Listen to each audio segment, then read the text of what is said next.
আজ যেহেতু পৌষ সংক্রান্তি, তাই সকাল থেকে কাজের আর শেষ নেই। অনেকটা সকালেই ঘুম থেকে উঠেছি। বাড়ির চারপাশ, রান্নাঘর, উঠোন, চারপাশে জল ছড়িয়ে সুন্দরভাবে ঝাঁট দিয়ে দিলাম। পুরো বাড়ি তারপর সুন্দর করে ঝেঁটিয়ে নাতাও দিয়ে দিলাম। যেহেতু সংক্রান্তির দিন, আর বাঙালি বাড়িতে এই দিন তো কাজের শেষ নেই।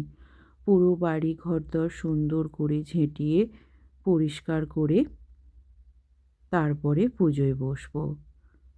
এখন তোমাদের সাথে দেখা হচ্ছে রাত্রিবেলা। যেহেতু আজকে পৌষ সংক্রান্তি, তাই রাত্রিতে ভাত, রুটি, মুড়ি কোনোটাই খেতে নেই। আজ হবে পিঠে। আজ প্রায় অনেক রকমেরই পিঠে বানাবো। একদিকে আমি ভাপা পুলি পিঠেগুলো বানিয়ে নিচ্ছি, আর একদিকে কিছু গুড় পিঠেও ভেজে নিচ্ছি। পুলি পিঠেগুলো হতে হতে আমার গুড় পিঠেগুলো হয়ে গেল।